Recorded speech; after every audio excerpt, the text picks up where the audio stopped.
everyone, hope you're doing well. It's time to have a look at another Devblog for the next major update, and this time it's a light cruiser for the USA. It is the USS Roanoke, and this one has a multi-use. Basically it has dual-purpose 152mm, which means it can just annihilate anything that's in front of it. I've seen these dual-purpose things before on American machines. I remember the 5-inch guns being basically that, and also being the dominant force in destroyers.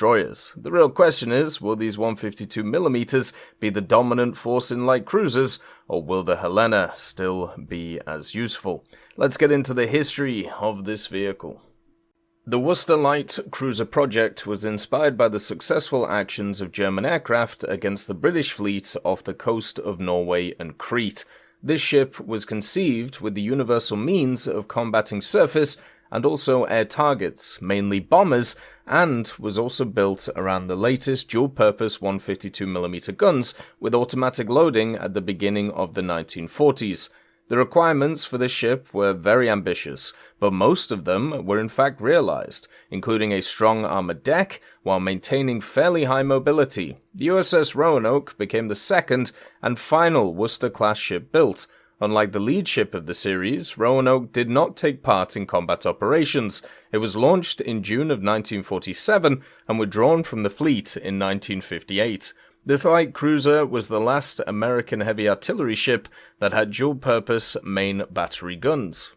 So when I look at the Roanoke, basically what I see as a Moffett, but for cruisers. And there's already a bunch of vehicles in the American tree which are similar to the Roanoke in how they play, but this one just kind of adds steroids to the mix. When you have a look at its main armament, it has 6 turrets, and they all have 2 guns, 252mm in them, the Mark 16 dual-purpose guns. This means that they'll have a really good fire rate, they have autoloaders on them, and also they'll have access to all the standard ammunition that you want, whether it's AP, whether it's HE, whether it's HEVT, or even HETF. You'll be able to just hammer whoever is near you with these guns. And as someone who's been against a lot of Helenas in my life, and a lot of other vehicles which are similar, whether it's the Des Moines or anything with these automatic loading systems, once they look at you, you are not able to stop them. It's kind of like the Atlanta. If you've ever used that thing against a lot of enemies, you'll realize that you can just hammer them with shells over and over again, especially if you use stuff like ranging fire, or you hold down the button and it fires all the guns individually. You can do an immense amount of damage, but also just keep knocking out certain modules of the enemy so they just cannot recover.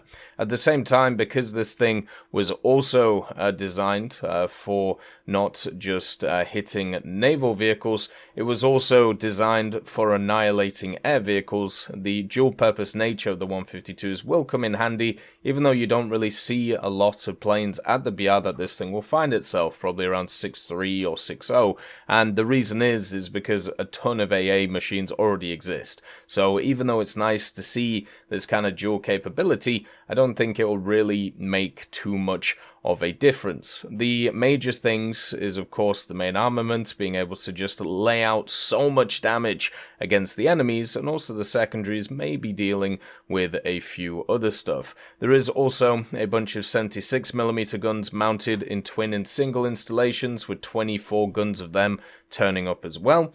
And its armor belt is okay, like it's nothing, great, but it is similar to other light cruisers. It has a 127mm armored belt, and also it has anti-fragmentation protection, which is actually the main thing for a lot of these American machines, basically stopping the secondary layer of damage, which comes from a lot of rounds, and also it has 114mm of armor on the control tower, and the turrets have 165. So for a light cruiser, that's not too bad, it can actually work pretty good.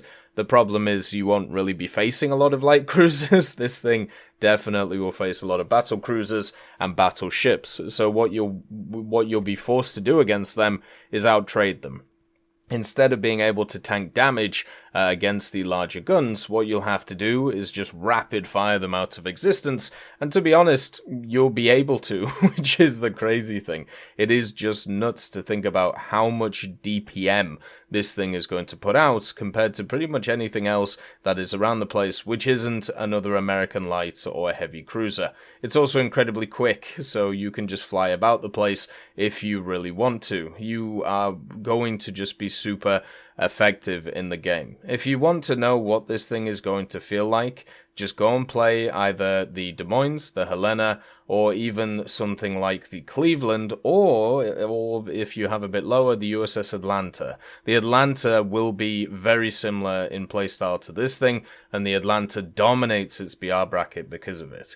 This one will have a bit of an issue because those 152s will have to pack a punch against a lot of the battleships and cruisers that this thing faces, but it will honestly be a interesting fight between rapid fire and then also general damage of single individual guns. Usually, when it comes to these things, what actually wins out is the rapid fire, just because you can do so much damage to different modules, you leave the enemy on fire, you leave them sinking, you have more chances of hitting an ammo rack, you have more chances of annihilating a different area, and then also, on top of it, you have more chances of being able to cripple different parts, and now with the sinking mechanic that exists, to be able to put a lot of ships out of action. This one will be really fun to play, and since it's in the standard tech tree, it'll be available to everybody, which is really cool.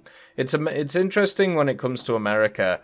They've decided to heavily focus on the destroyers and cruisers of them, whereas with the battleships and battlecruisers, they're definitely not up to the standard of the other nations in a lot of cases, but their cruisers and their destroyers just completely annihilate everybody else's out of the water. If you just did a pound for pound comparison between the lower and middle echelons of the American blue water tree against pretty much everybody else, it is insane to think how powerful it is, which is why naval is going to become exactly like the high tier of aviation eventually, where you just have all of these American vehicles just annihilating everything as it comes around. And who can blame them? In history, that's pretty much what America did when it came to naval forces. They were ahead of the game in many different areas, and when they weren't ahead of the game, they caught up pretty quickly because of the because of the production and also technological basis that they had access to.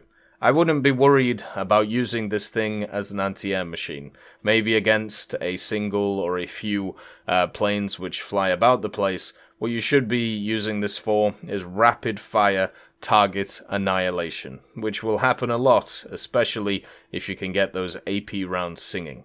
As always, I hope you have a wonderful day, and I'll see you next time. I'd just like to thank Brendan Quinn, Vilneus, Character Fuel, Juan the Panda, Carrion Crow, Gus Irenicus, Pyman, Merciless Reaper, Orange Tail, Teddy, Daniel Stanton, Moxie, B. Young, Bareen, Peter Grayling, Alan Hacker, Sem Alslan, Uncle Bean, and Derek R., and also Lafouche for supporting the channel.